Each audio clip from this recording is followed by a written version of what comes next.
जय हिंद, वंदे मातरम दोस्तों। Welcome to my channel Gupta coaching classes, station गली, खेतसराय। आज हम नया टॉपिक शुरू करते हैं। टॉपिक है सिंपल इंटरेस्ट, साधारण ब्याज। तो साधारण ब्याज को पढ़ने के लिए पहले हमें कुछ चीज़ों का जानना आवश्यक है। क्या क्या चीज़ें जाननी चाहिए हमें? पहला चीज़ होता है मूलधन। मूलधन होता है यानी प्रिंसिपल अमाउंट होता है। प्रिंसिपल अमाउंट को हम कैपिटल पी से डिनोट करते हैं।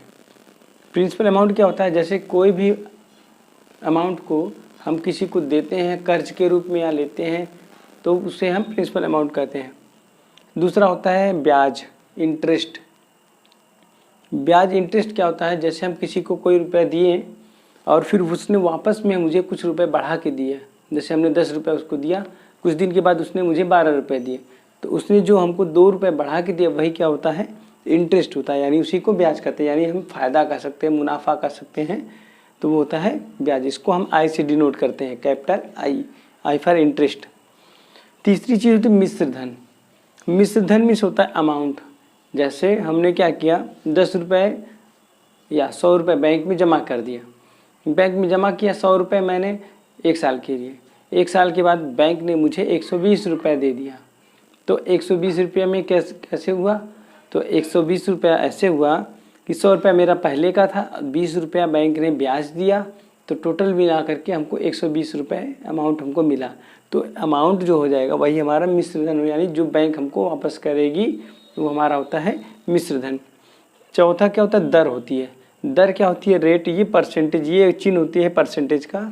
तो जिस नंबर के साथ सिंपल इंटरेस्ट वाले सवाल प्रॉब्लम में ये परसेंटेज लगा होता है उसे रेट कहते हैं, दर कहते हैं। यानी कि 100 रुपये पर कितना उसको चार्ज दिया जा रहा है, जिसको दर कहते हैं। इसको रेट को आर से डिनोट करते हैं। तो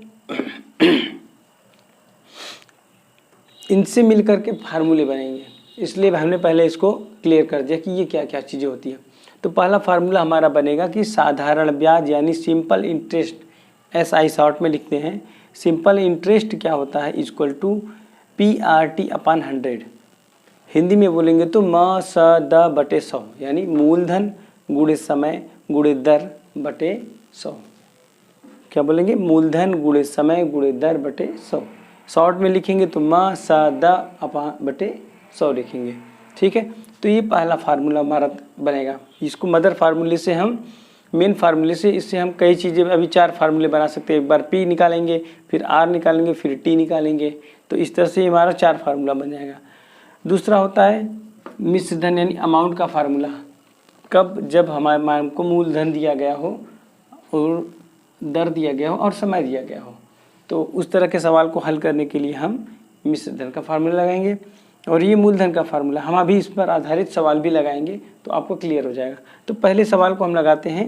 पहले टाइप के जो फार्मूला है, इस तरह के सवाल को हम कैसे लगाएंगे ये देखते हैं। सवाल क्या है? प्रॉब्लम में क्या आता है कि 3000 रुपीज़ का 12% एनुअल इंटरेस्ट, यानी 3000 रुपये का 12% वार्षिक ब्याज की दर से 3 वर्ष का साधारण ब्याज ज्ञात कीजिए। इसका मतलब ये कह रहा है कि 3000 रुपये को अगर हम बैंक में जमा कर दें और बैंक हमको 12% वार्षिक ब्याज देगी। 12% वार्षिक मीन्स 100 रुपये पर हमको 12 रुपये देगी। तो यही होता है दर, रेट होता है। और समय कितना है? 3 वर्ष के लिए हम उसको जमा कर रहे हैं, तो वो हमको कितना ब्याज देगी, यानी साधारण ब्याज पूछ रहा है कि क्या देगी। तो उसके लिए सिंपल सा फार्मूला पहला लगाएंगे कि SI मीन्स साधारण ब्याज बराबर PRT अपॉन 100। पहले तो हम इसको लिख लेंगे अलग अलग कि क्या क्या चीज़ें दी गई है। ये दिया गया है प्रिंसिपल अमाउंट, प्रिंसिपल दिया गया है कितना? 3000। ये दिया गया परसेंटेज। इससे हम क्लियर कर लेते हैं कि ये हमारा R है, जिसके साथ परसेंटेज लगा रहेगा वो हमारा R होता है। तो R हो गया 12% और T कितना हो गया? 3 टाइम। टाइम मीन्स 3 ईयर्स हो गया। तो अब हम इस वैल्यू को यहाँ पुटअप करेंगे। यहाँ पे लिखेंगे P इक्वल टू 3000, सॉरी ये R हो गया, ये P रहेगा, PRT 3000 into R fix rate means 12 into time means हो गया 3/100। अब हम क्या करेंगे, इस 0 से एक 0 काटेंगे, एक 0 से एक 0 काटेंगे। अब हम करेंगे गुणा करेंगे, 12 3 जा 36 और 36 में 30 से मल्टीप्लाई करेंगे, 36 में 30 से मल्टीप्लाई करेंगे तो 0 3 6 18 1 3 3 जा 9 और 10 1080। यानी हमें बैंक जो है 1080 रुपये क्या देगी, ये हमारा ब्याज देगी। ब्याज अगर ये पूछ लिया जाए कि हमारा मिश्रधन क्या होगा, अमाउंट क्या होगा, तो इस ब्याज में हम मूलधन को जोड़ देंगे। यानी 3000 रुपये हमने बैंक में जमा किया, 3 साल तक के लिए छोड़ दिया, बैंक ने हमको 1080 रुपये हमको फ़ायदा दिया। क्या दिया, फ़ायदा, मुनाफा यानी ब्याज दिया। तो हमारा अमाउंट तो पहले से जब प्रिंसिपल जो अमाउंट था वो तो जमा ही था 3000 रुपये। अब हमारा जो अमाउंट बनेगा वो 3000 रुपये और इसको जोड़ करके बनेगा। यानी अगर सवाल में ये पूछ दे कि इसका मिश्रधन ज्ञात कीजिए, तो मिश्रधन के लिए इस मूलधन को और इस ब्याज को जोड़ करके लिखेंगे। तो हमारा सवाल में एक चीज़ और हम देख सकते हैं, अगर इसमें पूछ दे कि तो मिश्रधन ज्ञात करें, ज्ञात कीजिए, तो ये हम देखते हैं फार्मूला नंबर 2। इसी से लगाएंगे फार्मूला नंबर 2 को। क्या क्या दिया गया है, हमको दिया गया है प्रिंसिपल दिया गया है, हमको आर दिया गया है और टी दिया गया है। तो हम सेकेंड फार्मूले का यूज़ करेंगे। क्या लिखेंगे, अमाउंट इक्वल टू यानी प्रिंसिपल यानी मिश्रधन, अमाउंट इक्वल टू मिश्रधन इक्वल टू मूलधन, मूलधन कोष्टक में 100 धन दर गुणे समय, दर गुणे समय दोनों एक साथ रहेगा और बटे 100। ठीक है, अब हम वैल्यू को पुटअप कर देंगे।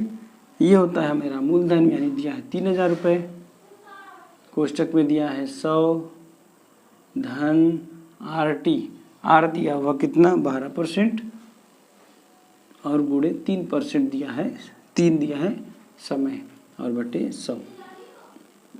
देखिए इसका गुणा करेंगे, 3 36 हो जाएगा और 36 को 100 में जोड़ देंगे तो आ जाएगा 3000 गुणे 136 बटे 100, 100 से गुणा ये जो जाएगा। तो हम गुणा करेंगे, ये हमारा मिश्रधन आ गया। यानी कि बैंक अगर हमको जब देगी तो कितना पैसा बनेगा, 4080 रुपये बैंक हमको देगी। तो इसके पहले वाले सवाल में हमने जैसे निकाला था कि सिंपल इंटरेस्ट निकाले थे कि ब्याज कितना होता है, तो ब्याज को हम फिर उसमें जोड़ते हैं तब हमारा मिश्रधन निकलता है। लेकिन इस फार्मूले के थ्रू हम डायरेक्ट मिश्रधन निकाल सकते हैं। तो इस तरह के सवाल को हम ऐसे हल करेंगे। तीसरे वाले फार्मूले को हम कल बताएंगे क्योंकि वीडियो थोड़ा लंबा हो जाएगा। हमारा वीडियो आपको अच्छा लगा हो तो प्लीज़ लाइक कीजिए, चैनल को सब्सक्राइब कीजिए, अधिक से अधिक शेयर कीजिए। थैंक यू दोस्तों।